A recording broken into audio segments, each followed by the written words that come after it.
Hey guys, it's Ben the Coin Geek at Old Pueblo Coin, and today we've got a couple of our little friends back here that you've already seen if you follow the channel. You've already seen these two coins, or what's left of them. Two more of the more fascinating pieces that I've had the opportunity to handle. Very low grade, early US type. The first penny ever made, large cent, and the first quarter ever made, which you can tell what it is by this side, but by this side there's not a whole lot left. You can barely make out the eagle's head and part of the wreath, and that's about it. So the good news is on both these coins, you can tell right away, they are both they're both certified. They put them in the holders. What's funny about this one is I was looking at the back and I was trying to line it up, and technically on these you can't read the word 1 cent very well, but the of should go this way. So I'm looking at it, I'm like, wow, they've got this thing is a rotated die. I didn't even notice.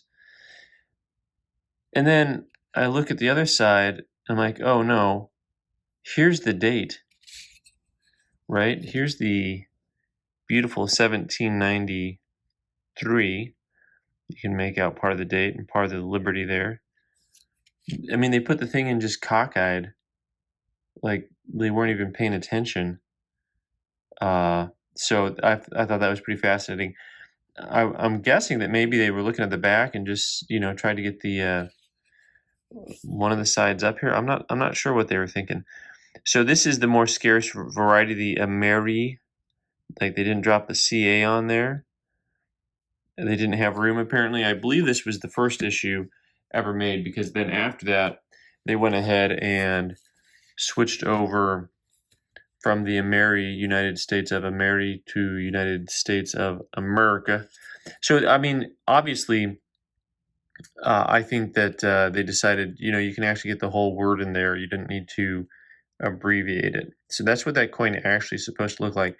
Now, as far as pricing goes, it's kind of a hard coin to price, but it came back AG details with corrosion, so which is what we know it is, and we look at it and we say, of course, this is the red book, which the prices are going to be inflated, and that has really high prices for a coin without corrosion. So this coin obviously is not going to trade for that same amount. The next thing that I would look at is I would take a look into the gray sheet and see, okay, what is the gray sheet telling us on this coin? Well, the gray sheet, you can see right away, that's the first coin listed under large cent, 1793 chain Ameri AG 42.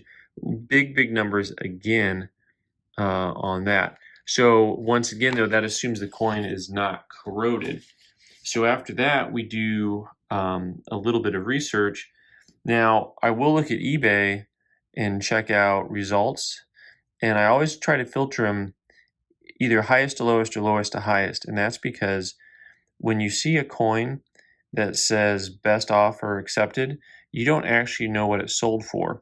But if you look at the two coins around it, you can see this coin sold for $1,500. This coin you can tell sold for $2,400. And once again, this doesn't necessarily help us out in this example, but whatever this one sold for, it actually sold between those two numbers. So that kind of helps you have some understanding of market value a little bit.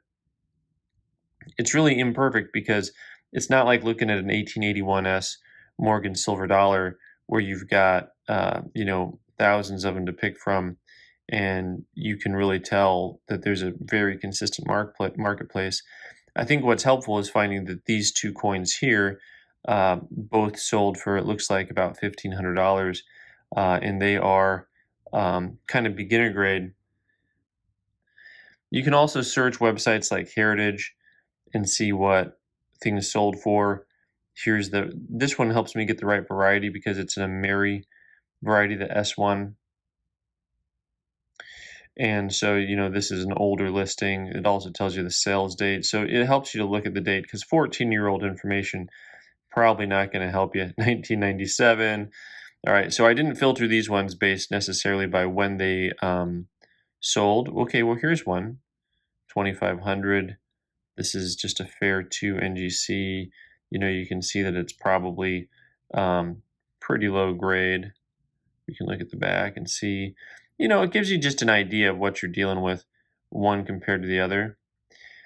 So it's kind of hard to know exactly how to price a coin when it's has that little detail left to it. We'll go through the same process here on this 1796 quarter. At least I will. I won't necessarily bore you with looking at eBay again, but we will look at the red book. Poor details plugged. This is fine. I mean, this is a good grade. We knew it was plugged. We knew it was poor details. You just want it in the holder to certify that it's authentic, because it is one of the few coins. A coin in that grade. Most coins in that grade aren't worth very much, but this is the type of coin you want to make sure is authentic. With a mintage of only 6,146 pieces, you can see whopping grade, beginning values at 7,500. Hard to believe that's what this coin used to look like. You can tell mostly from the obverse, but on the reverse, all you can make out is just the head and the edge of that wreath. So overall, it's a type of coin that's I'm going to have to do a little bit of research to figure out how to price it. Now we'll look at the gray sheet. 1796 quarter, good for is $9,000. So this one, it's going to rely a lot on just looking at some auction records to figure out exactly how to price it, because clearly it is all over the place. So anyways, leave your comments in the box below. Let me know what you think of these two guys and of NGC's wonky slabbing job there. I'm Ben, the Coin Geek. Thanks so much for watching. You can subscribe by clicking on the owl and watch more videos on the right side of the screen. Thanks.